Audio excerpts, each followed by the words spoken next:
महिला mafia boss ने अपनी पहचान छिपाई और अपने परिवार से मिलने के लिए घर लौट आई। गोद ली हुई बेटी आई और लड़की को भड़काने के लिए सफेद गुलदाउदी के फूल दिए। लड़की ने फूल जमीन पर फेंक दिए और सबके सामने जवाब दिया। गोद ली हुई बेटी ने हमदर्दी पाने के लिए तुरंत मासूम बनने का नाटक किया। उसने माफी मांगने के लिए शराब दी और फिर अचानक गिर पड़ी। लड़की पर उसे धक्का देने और चोट पहुंचाने का आरोप लगाया। भाई और पिता तुरंत लड़की पर चिल्लाए। लड़की तुरंत समझ गई, इस परिवार में सिर्फ गोद ली हुई बेटी ही मायने रखती थी। उसे अब उनकी मंजूरी नहीं चाहिए थी। उसने एक शराब की बोतल उठाई और उसे जमीन पर पटक दिया। फिर आगे बढ़कर गोद ली हुई बेटी का गला पकड़ लिया। उन्हें बताया कि असली बदमाशी कैसी होती है। गोद ली हुई बेटी दयनीय बनी रही और रहम की भीख मांगती रही, लेकिन अंदर ही अंदर वह खुश थी। ये देखकर माता पिता ने गोद ली हुई बेटी की और भी ज्यादा हिफाजत की। उन्होंने लड़की से कहा कि वह घुटनों के बल बैठकर माफी मांगे। पिता ने उसे मारने के लिए हाथ भी उठाया। लड़की ने अपने पिता को धक्का दिया और रूखेपन से कहा कि उसे इस परिवार की कोई परवाह नहीं है। वह मुड़ी और चली गई और अपने माता पिता के परिवार को खुद संभालने का फैसला किया। जैसे ही उसने अपने नीचे काम करने वालों को काम दिया, सबसे अमीर परिवार की बूढ़ी औरत अचानक आ गई। उसने लड़की के गुस्सैलपन की तारीफ की और उसके माता पिता के परिवार को संभालने में उसकी मदद करने को तैयार हो गई। उसने यह भी कहा कि लड़की और उसके पोते की बचपन में सगाई हुई थी। लड़की ने तुरंत मना कर दिया।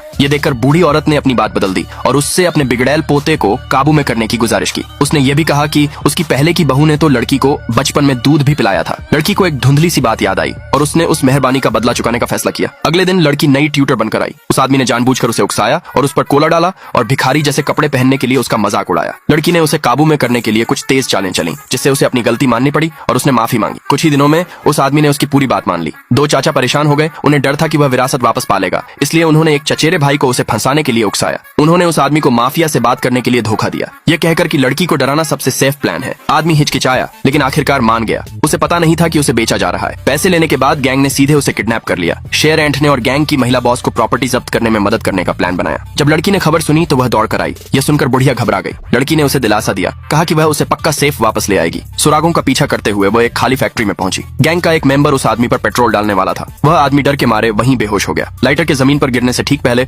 दरवाजा जोर से खुला। लड़की ने ठंडे स्वर में कहा, अगले भाग के लिए नीचे कमेंट में यस